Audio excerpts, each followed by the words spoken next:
Hello, in this video I want to show you how to install Firefox browser on Samsung Galaxy S23 Ultra. And to do this you will need to open a Google Play Store. Here find the Firefox, select it and press on the install. When it's ready you should be able to open it.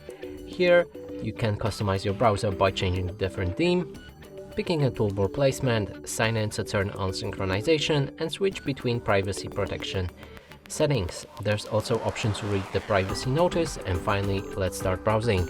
You can open any website and as you can see it works fine. And that's it for this video. Hope you like it. Please consider subscribing to our channel, leave a like and a comment below.